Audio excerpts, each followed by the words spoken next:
artikel ilmiah ini kita define sebagai hasil akhir lah, hasil akhir dari penelitian. Jadi ibu bapak sekalian atau rekan-rekan sekalian gitu ya, yang mungkin di S2 ataupun teman-teman yang di S1 gitu. Ketika di akhir masa studinya, mungkin ada yang skripsi, mungkin ada yang mengerjakan tesis, atau mungkin skripsinya bentuk artikel ilmiah. Nah, semua itu skripsi, tesis, artikel apa ataupun ya skripsi bentuk artikel ilmiah itu kan pasti bersumber dari penelitian gitu ya. Cuma nanti bentukan hasil tulisannya mungkin beda-beda gitu ya. Ada yang bentuknya langsung paper gitu, ada yang buku skripsi, ada yang mungkin yang buku tesis.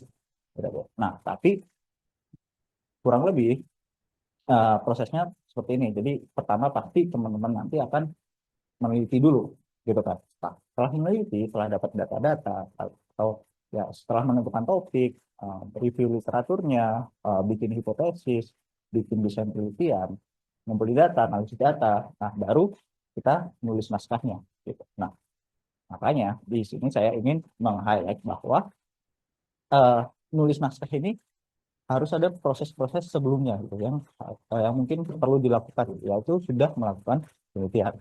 Kemudian, jadi saya di sini mungkin akan sharing uh, di tahap-tahap penulisan naskah, pengeditan dan koreksi, dan juga submission ataupun review ketika nantinya sudah selesai gitu naskahnya untuk dimasukkan ke outlet publikasi.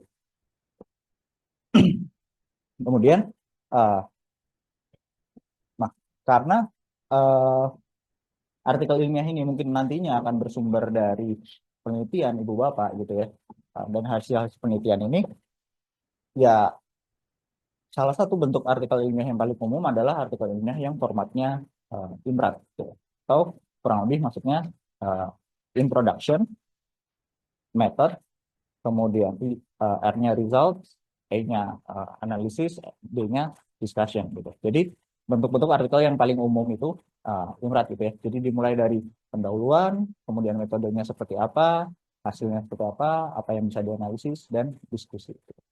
Nah, next. Nah, di sini saya ingin uh, apa sih yang seharusnya ditulis di tiap-tiap bagian IMRAT tadi gitu ya. Kita mulai dari introduction. Uh, di introduction, di contoh-contoh di paper-paper introduction itu membahas tentang apa sih yang sebenarnya kita mau lakuin di paper itu. Jadi kita coba kenalkan topik kita pada pembaca. Jadi ketika nanti kita menulis artikel ini ya, karena kan ibu bapak, kita pertama bayangkan dulu kita ini nulis untuk dibaca orang. Jadi bikin tulisan itu memang apa ya? Bukan cuma sekedar uh, mungkin beberapa udah ada skripsinya, beberapa udah ada tesisnya di kopas atau dijadikan bentuk paper. Nah, pertama kita cobalah komunikasikan apa sih yang mau kita kerjain di sini. Kemudian kenapa yang kita kerjakan itu penting gitu ya. Apa sih efeknya gitu? Apa sih efeknya kalau nggak kita kerjakan? Misalkan.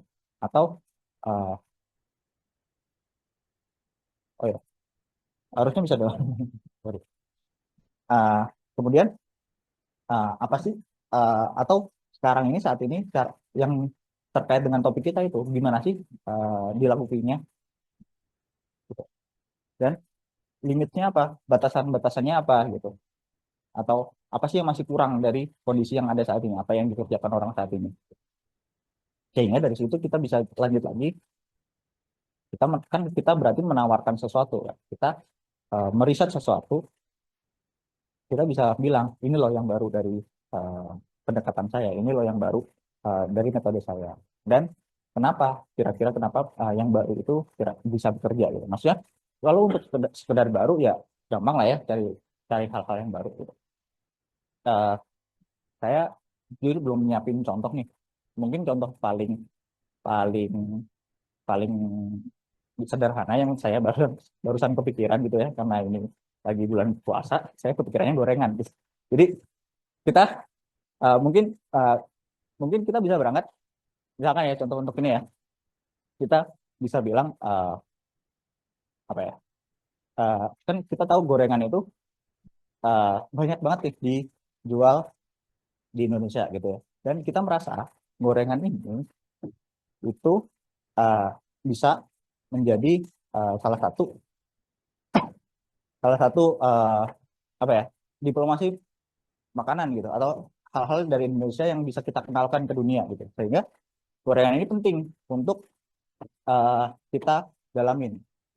Nah, uh, tapi masalahnya sekarang kita tuh nggak punya standar baku gorengan itu kayak gimana. Misalkan kita nggak punya standar baku gorengan yang enak atau gorengan yang teksturnya crunchy itu standarnya seperti apa gitu. Atau untuk menghasilkan gorengan yang uh, gorengan yang renyah itu parameter atau variabelnya apa saja gitu. Misalkan, nah kan itu tadi berarti ini kita udah di poin ketiga nih, bahwa tadi kan kita udah bilang bahwa kita mau melihat faktor apa saja yang membuat gorengan itu uh, renyah atau gorengan itu enak gitu. Kenapa itu penting? Karena gorengan banyak dikonsumsi masyarakat Indonesia dan berpotensi nih untuk diekspor keluar atau dikenalkan ke masyarakat dunia. Kemudian, tapi saat ini gorengan ini uh, belum banyak atau belum ada standar bakunya pembuatannya gitu. Jadi masih perlu diperdalam. Gitu. Nah, kemudian apa yang mau kita lakukan sekarang? Kita mau melihat pengaruhnya antara suhu gorengan, suhu saat gorengan itu digoreng dan juga komposisi tepungnya. Misalkan nggak tahu sih tepung apa komposisi antara tepung terigu sama ininya sama tepung-tepung lain gitu misalkan. Nah, itu itu uh, informasi-informasi tadi kita masukkan di introduction, sehingga di introduction Oke. ini harapannya orang itu ketika baca Ya introduction, emang. orang bisa langsung tahu apa sih yang mau dibicarain di Oke. artikel ini, di paper ini. Oke. Ini. Nah, nextnya uh, bagian metode. Nah, di sini kita jelasin kita mau collect datanya itu seperti apa, dan bagaimana misalkan kita pakai sampel ya, pakai analisis statistik gitu ya. Gimana sih cara kita ngambil sampel dan ada berapa banyak sampelnya. Kemudian nah, misalkan kita jelasin juga. Misalkan kita ambil sampelnya 100 gitu. Ya jelasin kenapa kita ambil sampel 100 itu. Apakah ada justifikasinya? Apakah 100 itu sudah cukup atau belum gitu. Itu. Kemudian kita juga jelasin apakah apa saja tools atau instrumen atau alat-alat lain yang kita gunakan pada research ini. Misalkan eh, teman-teman dari MTI gitu ya, jelasin misalkan codingnya pakai bahasa apa gitu misalkan. Kemudian kita juga jelaskan bagaimana data itu dikoleksi atau dikumpulkan. Misalkan tadi pakai surveinya di mana, eh, terus demografi hasil surveinya seperti eh, apa hasil hasil pengumpulan datanya seperti apa, dan di mana data ini itu disimpan atau bisa diakses.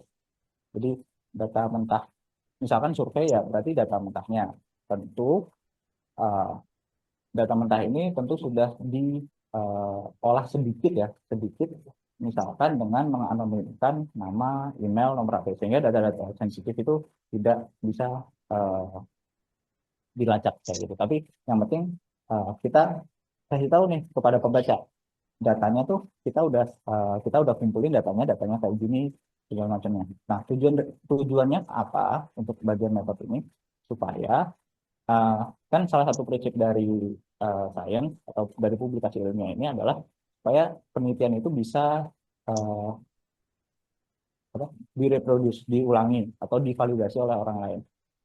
Nah, bagian metode ini dibuat serinci mungkin, tujuannya ya itu supaya orang lain yang baca dan misalkan nantinya ingin menguji validitasnya bisa mengulangi apa-apa yang dilakukan di bagian metode sini.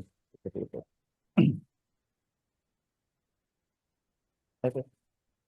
Ya, oke, yang terakhir, misalkan penelitian Ibu Bapak sekalian itu berhubungan dengan manusia gitu ya, maka mohon disampaikan juga bahwa sudah ada clearance-nya, ethical clearance-nya. Jadi penelitian-penelitian yang berhubungan dengan manusia seyogyanya itu menyertakan adanya ethical clearance. Ethical clearance itu apa?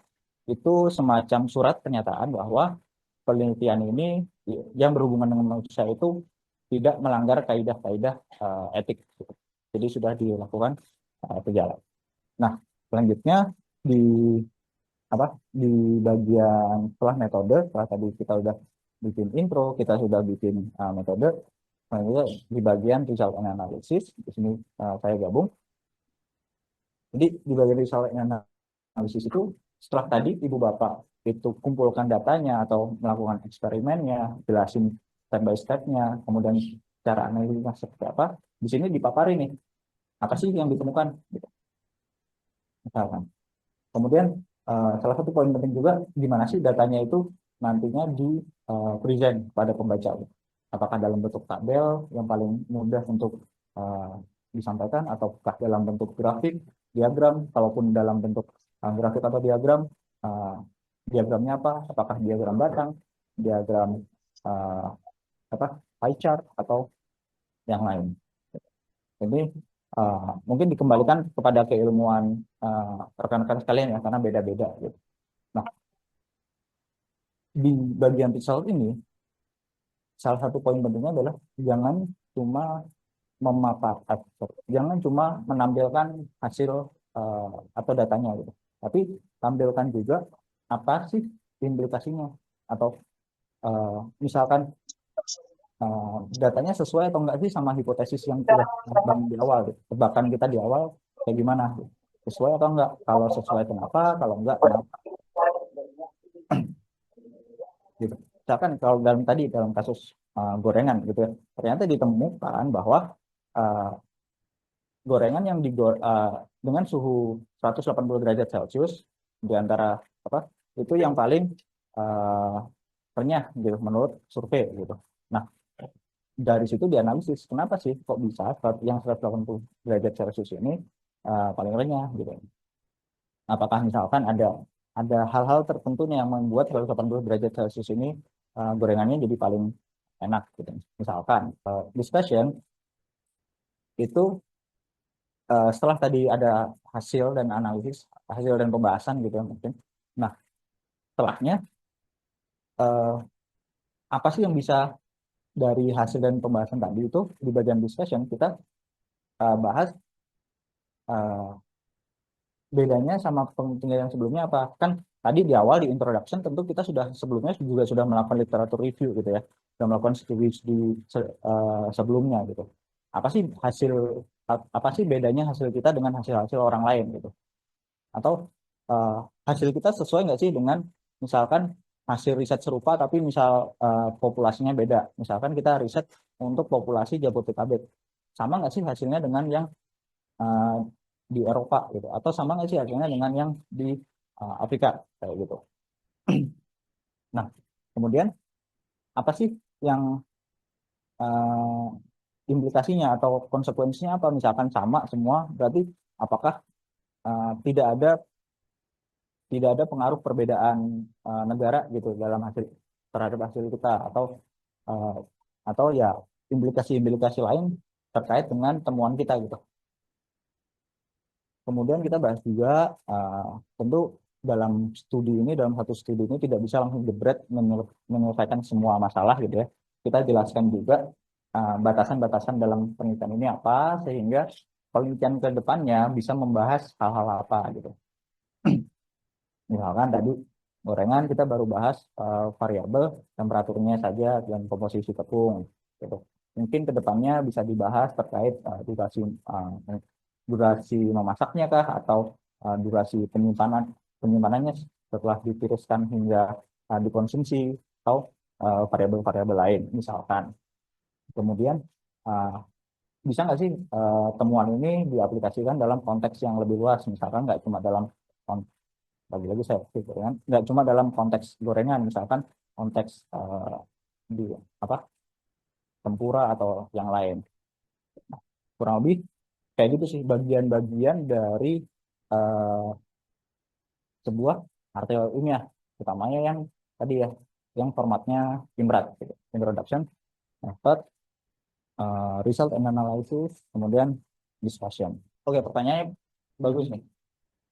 Terkait misalkan kita lagi penelitian, kemudian lagi studi literasi, studi literatur, dan ternyata atas studi-studi itu kita nemu apa yang mau kita kerjakan udah dikerjakan oleh orang lain, gitu.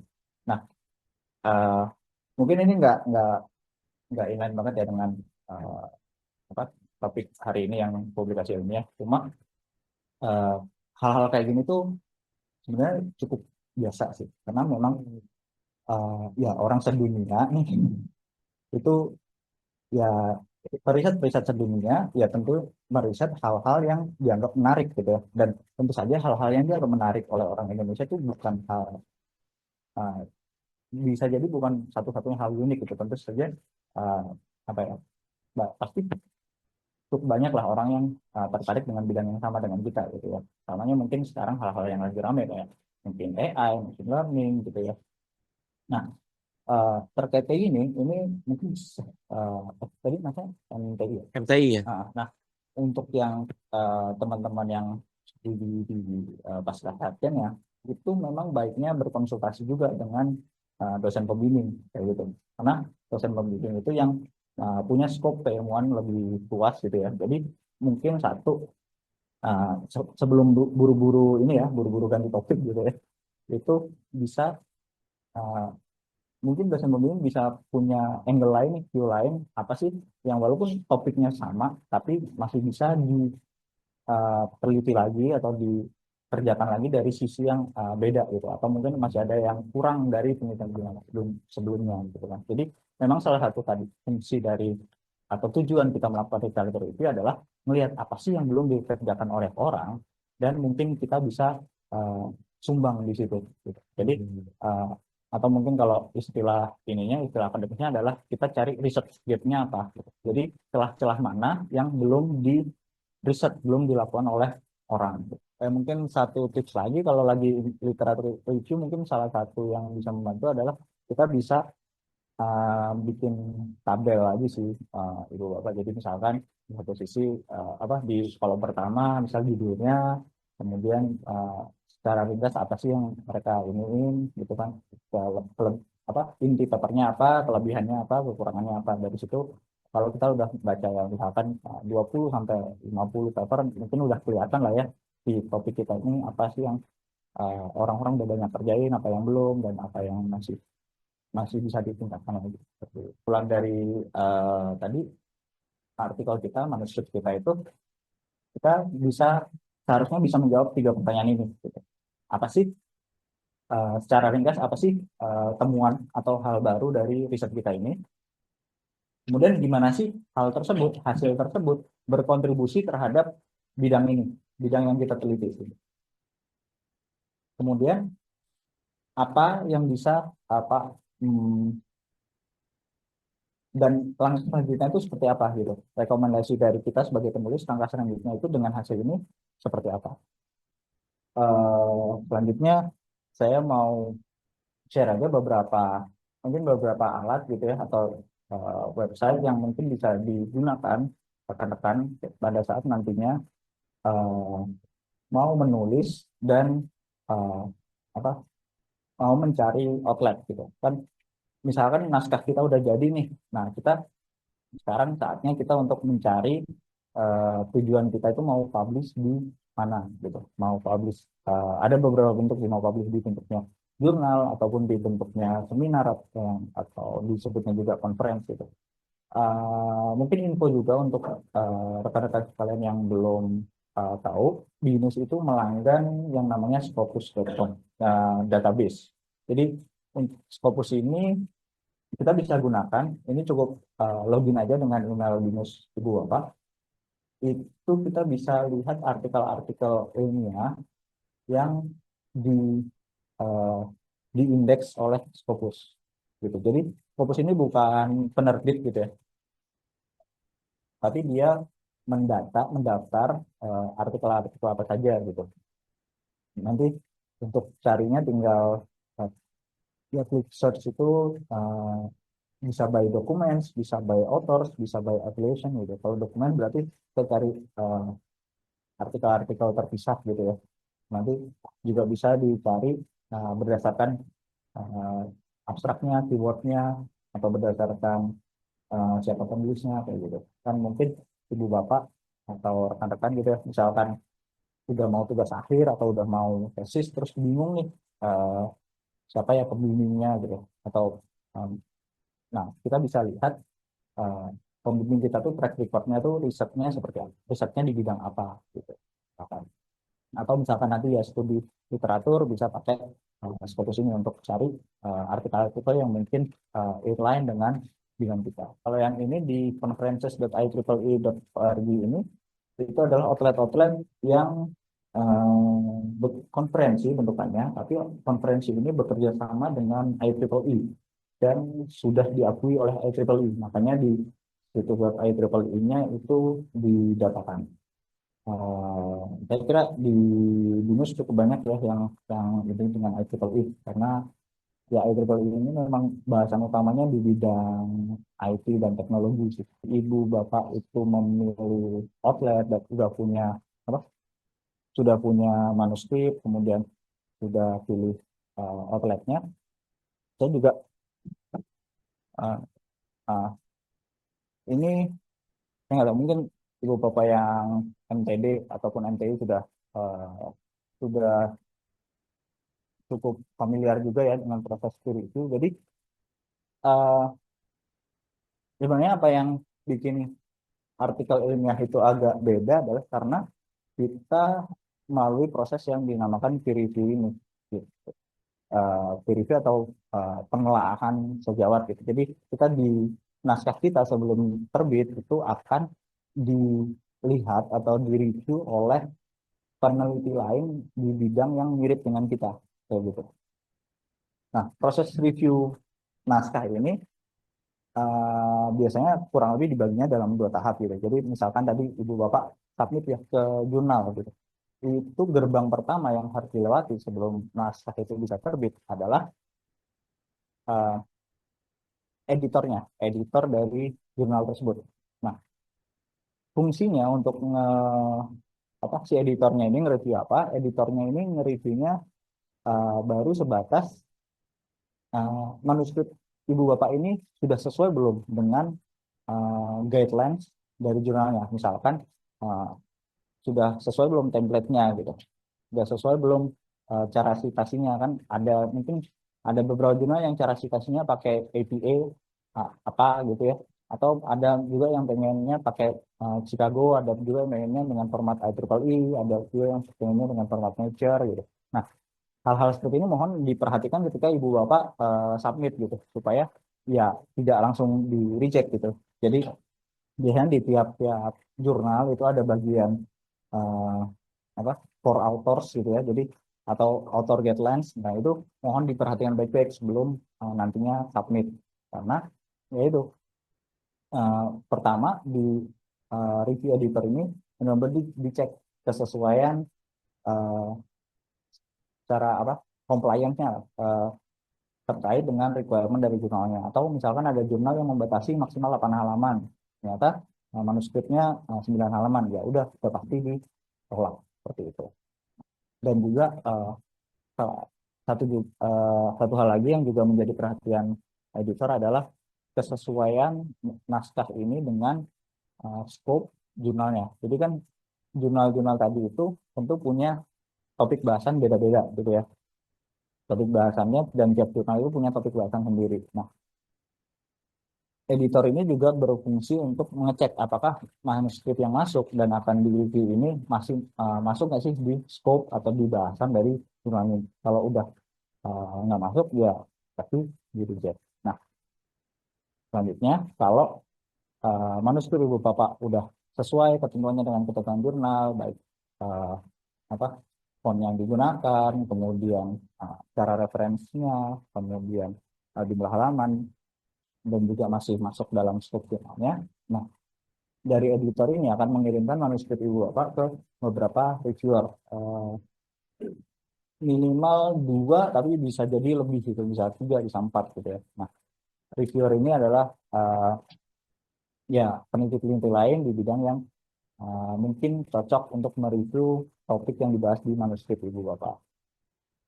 Nah, proses peer review-nya kurang lebih seperti ini. Kalau peer review-nya nanti dalam hasil dari peer review ini bisa bermacam-macam, bisa dari langsung ditolak, bisa juga uh, apa diminta major revision, jadi revisi besar-besaran sehingga belum bisa diterima, bisa juga diterima tapi butuh revisi minor, bisa juga langsung diterima. Kalau misalkan uh, apa dibutuhkan tadi major revision, ya tentu harus manuskripnya dikembalikan dengan catatan-catatan dari reviewer. Setelahnya kita bisa perbaiki sesuai catatan-catatan tersebut, topik lagi, dan direview lagi. Dan walaupun kita sudah review sesuai catatan-catatan itu, mungkin masih bisa ditolak ya Bu, karena ya mungkin dianggap oleh reviewer tidak cukup untuk menjawab uh, apa pertanyaan-pertanyaan atau hal-hal yang masih menjadi ganjalan oleh reviewer. Tapi kalau misalkan dirasa cukup, bisa uh, artikel kita dinyatakan diterima untuk publikasi dan setelahnya kembali ke editorial untuk dilakukan proses-proses finalisasi. Ya, mungkin misalkan ada proses pembayaran atau misalkan terakhir proofreading, jadi cek ulang terakhir, ataupun bisa juga layouting. Jadi misalkan manuskrip tadi masih dalam format Word gitu ya, yang mentah, bisa di layout untuk ada logo jurnalnya dan segala macam. Baru setelahnya artikel Ibu Bapak akan publish. Nah, prosesnya berapa lama untuk keseluruhan proses ini? Tiap jurnal beda-beda, Ibu Bapak. Ada yang mungkin cukup singkat gitu, ada yang bisa sampai tahunan, ada yang bisa proses reviewnya bisa sampai 2 tahun, itu ada juga yang cukup singkat, eh, nggak singkat-singkat banget sih, bisa sebulan 2 bulan. Karena yang lama adalah proses di peer review-nya memang, karena hmm, apa ya, yang diminta nge-review itu kan adalah peneliti lain gitu ya, peneliti lain, dan seringkali atau bahkan praktek umumnya adalah peer review ini tidak berbayar gitu. Jadi dari pihak jurnalnya tidak membayar reviewer, sehingga kerja-kerja untuk mereview ini adalah kerja-kerja sukarela gitu ya. Jadi ya tentu saja karena sukarela mungkin uh, dilakukannya di waktu yang benar-benar longgar, sehingga prosesnya jadi lama. Next.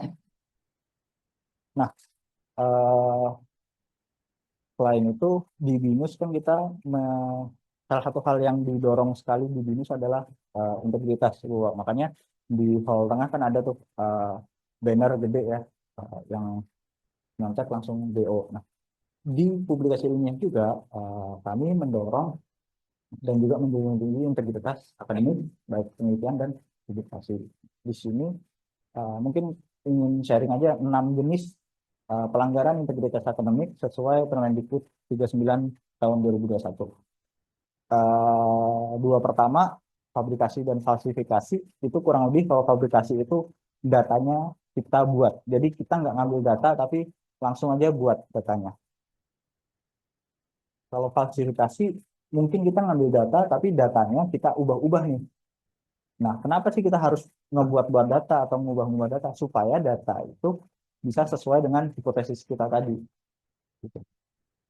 Atau ya falsifikasi misalkan datanya ternyata setelah kita ambil nggak sesuai dengan harapan kita, terus kita ubah-ubah biar sesuai. Nah, keduanya fabrikasi dan falsifikasi masuk ke pelanggaran integritas akademik. Yang masuk juga adalah konflik kepentingan. Jadi uh, ini biasanya adalah penelitian yang memang diminta untuk meneliti atau mempublikasikan suatu karya ilmiah dengan sudah ada tujuannya nih atau sudah ada hipotesisnya yang gunanya untuk menguntungkan atau merugikan pihak-pihak tertentu, gitu. Uh, Contoh-contoh yang juga terjadi di dunia itu salah satunya adalah uh,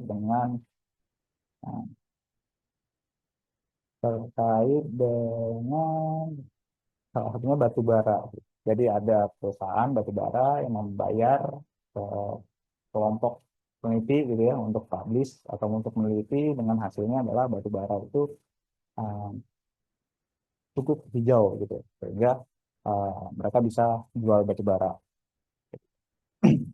Itu termasuk pelanggaran integritas. Kemudian plagiasi tentu saja, plagiasi itu kan mengambil atau mengambil seluruh atau sebagian karya orang lain, tapi kita tidak akuin itu sebagai karya orang lain. Jadi mohon Ibu Bapak kalau misalkan memang ngambil suatu, bahkan suatu apa ya, entah opini, entah uh, atau hasil penelitian orang atau teori-teori orang, mohon disertai dengan referensinya. Jadi mohon di apa ya, mohon diakui bahwa itu bukan uh, atau itu melakukan hasil karya orang lain. Jadi kita biasakan untuk memberikan kutipan gitu atau referensi terhadap paper tersebut. Jadi jangan seakan-akan misalkan kita bilang uh, apa? Kita bilang suatu apa ya, suatu ide itu punya kita gitu. Tapi padahal ide itu sudah pernah dipublikasikan oleh orang lain atau sudah pernah diutarakan orang lain, tapi kita nggak ngutip.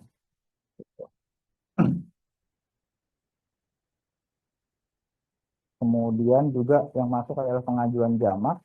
Nah, tadi kan eh, ketika kita udah selesai nulis, kita mau submit itu, mohon menunggu sebuah proses review itu selesai terlebih dahulu gitu. Jadi maksudnya kita punya manuskrip nih, kita mau submit ke jurnal A gitu. Tolong ditunggu dulu jurnal A itu ngasih keputusan diterima atau ditolak sebelum submit ke outlet lain. Jadi yang sering ditemukan adalah ini nunggunya kelamaan nih, submit juga lah ke jurnal B gitu. Atau misalkan submitlah kedua jurnal, kita tunggu uh, mana yang kasih respon duluan. Nah, itu juga nggak boleh ya Ibu Bapak, karena kalau nanti misalkan kedua manuskrip Ibu Bapak terbit dan terbitnya di dua publisher yang berbeda gitu, itu menjadi pelanggaran integritas akademik yang serius. Dan uh, dan itu bisa jadi berpengaruh ke banyak pihak, ke Ibu Bapak, Ibu Bapak sendiri, bisa juga ke institusi, berarti kan BINUS dalam hal ini. Bisa juga ke pembimbing Ibu Bapak juga nanti. Kemudian satu lagi adalah kepengarangan tidak sah.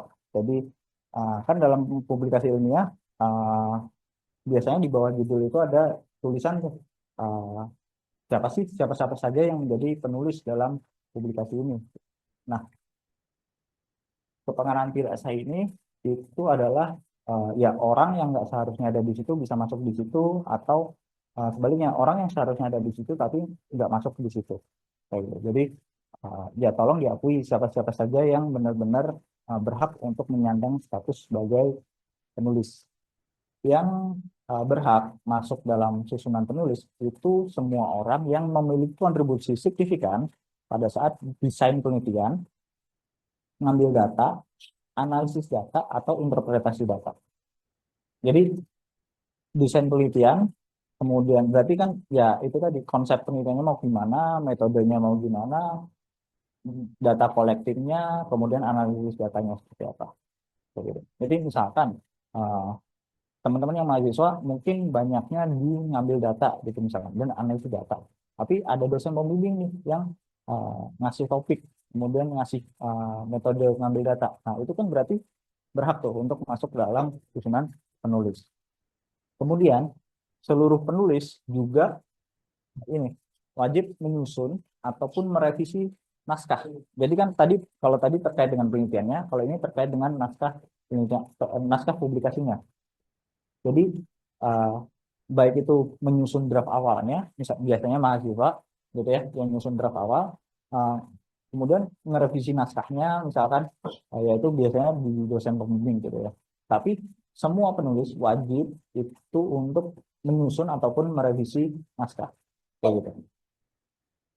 Kemudian seluruh penulis juga wajib untuk memberikan persetujuan akhir sebelum naskahnya disubmit. Jadi harus ada sangat disarankan ya ada oke semua, misalkan ada tiga penulis ya tiga-tiganya udah bilang oke bahwa naskahnya akan disubmit ke sebuah jurnal kayak gitu. Kemudian yang keempat, seluruh penulis yang tercantum pada susunan penulis di publikasi itu bertanggung jawab nih atas semua hasil yang ada gitu. Bila nantinya ada orang yang bertanya dan semacamnya gitu. Misalkan udah ada nih empat penulis papernya udah terbit, kemudian ada orang yang nanya, tapi pas aku baca lagi metodenya kok kayaknya nggak pas.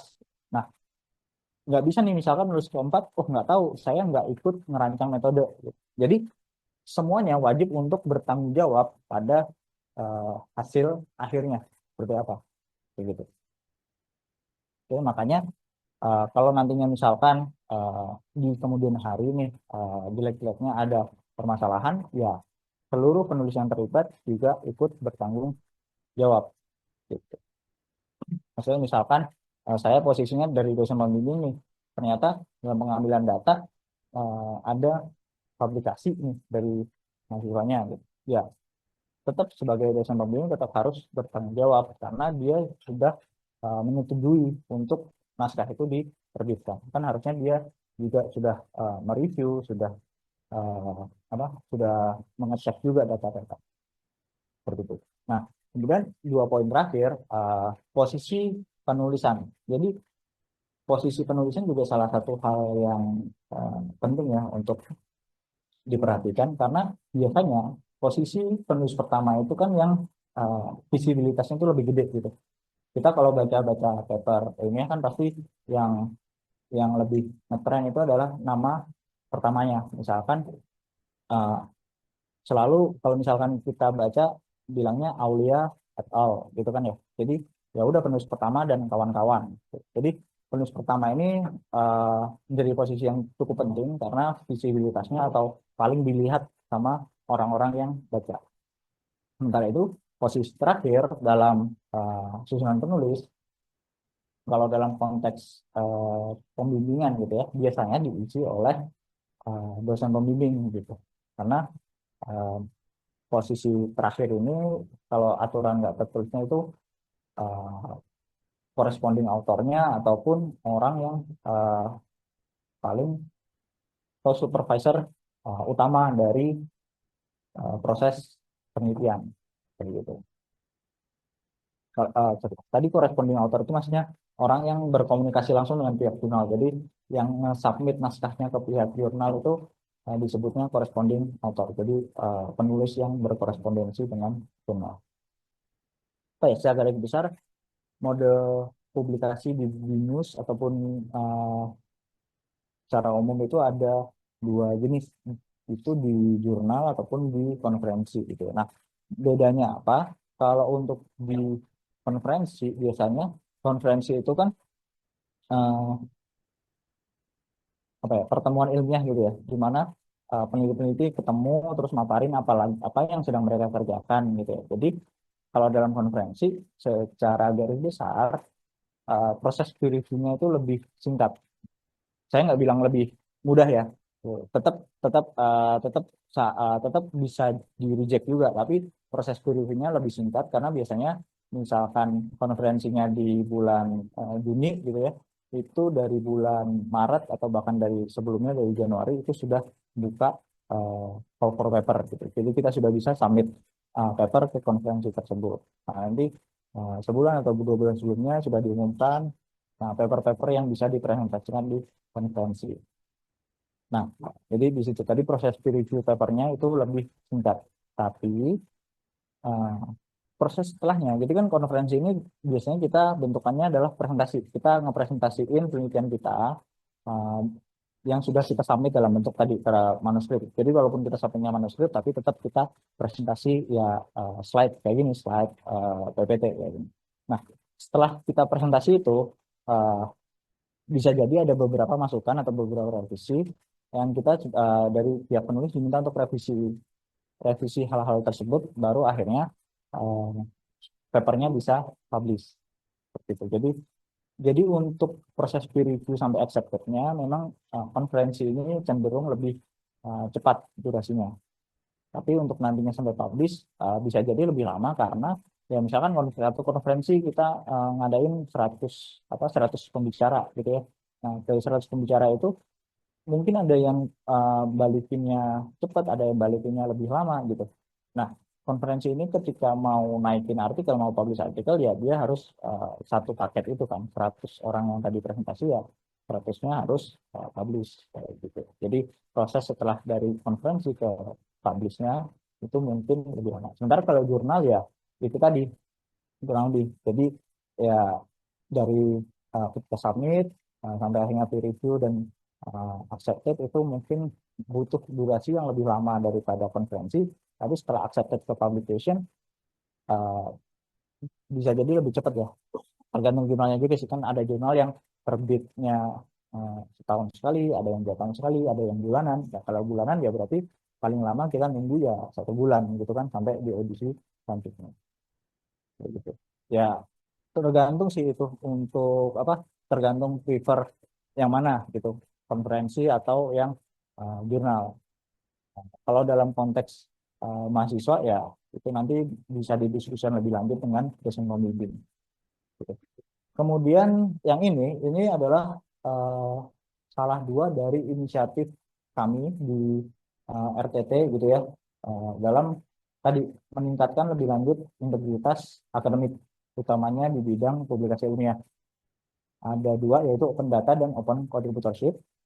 Open data ini kurang lebih adalah kita ngasih data mentah yang mendasari penelitian kita secara bebas, jadi bisa diakses siapa saja.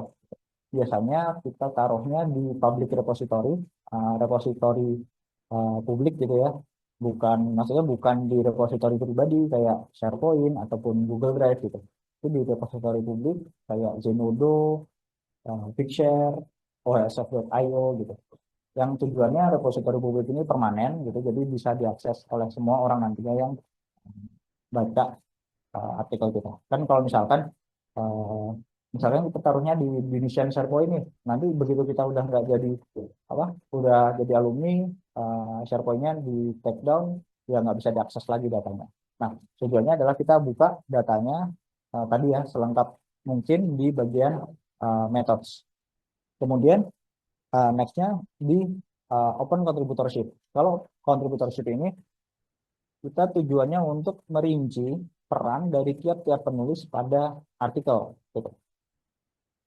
Nah, kan peran tiap-tiap penulis kan bisa beda-beda ya. Ada mungkin ada penulis yang perannya lebih ke arah ngambil data, analisis data gitu ya, ngolah data itu ada. Mungkin juga ada juga yang selain kayak gitu ada juga yang misalkan ngonsepin metodologi atau validasi, nulis draft, review. Nah, tiap-tiap peran tadi dirincikan di bagian contributorship. Maksudnya, misalkan ada 4 penulis ya, penulis pertama melakukan A, B, C, D, penulis kedua misalkan B, C, D, E, F, gitu. Penulis tiga A, C, E, gitu. Penulis empat B, C, D, E, gitu. Misalkan kayak gitu. Tempatnya di mana nulisnya? Kalau tadi kan kalau pendata mungkin kita bisa taruh di bagian methods gitu ya, atau mungkin ada juga beberapa outlet nih sekarang yang sudah menyediakan data availability section tersendiri gitu. Jadi bisa langsung yang open data ini ditulis di bagian data availability tersebut. Contributorship itu bisa disertakan di bagian acknowledgement. Jadi tadi kan tadi saya baru share bagian-bagian utamanya aja yang imbat ditambah dengan conclusion. Nah, setelah conclusion itu bisa kita tambahkan bagian acknowledgement. Open contributorship itu bisa dimasukkan di bagian acknowledgement tersebut. Kan biasanya mungkin ibu bapak yang cukup sering baca paper gitu ya.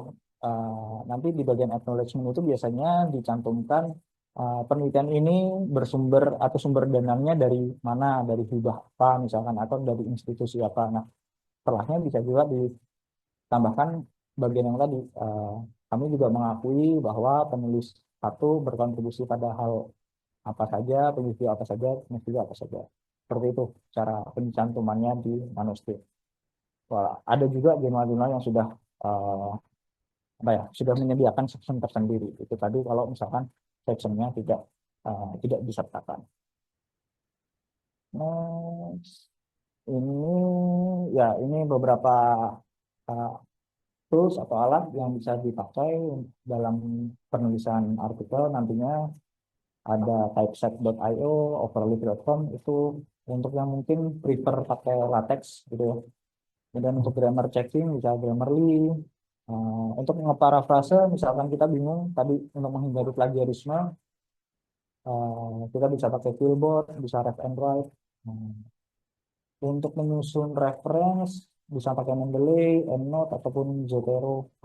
Sepertinya kemarin juga sudah ada pelatihan ya terkait ini. Nah, kemudian untuk similarity checking untuk meriksa mungkin kan karena kita banyak baca paper dari orang gitu ya, mungkin kita jadi apa ya secara nggak langsung bisa jadi gaya nulis kita tuh terpengaruh banget jadi gaya apa banyak yang mirip lah dengan tulisan orang lain. Nah, kita bisa ngecek similarity checkingnya pakai Turnitin atau Itemticket. Jadi supaya tidak apa ya supaya tidak similar. Jadi tadi di proses peer review di editor itu salah satu yang jadi perhatian editor adalah similarity checkingnya. Jadi beberapa jurnal atau conference mungkin menetapkan batas similarity yang uh, tertentu gitu. Misalkan kalau similarity-nya di atas 20% itu pasti langsung di reject.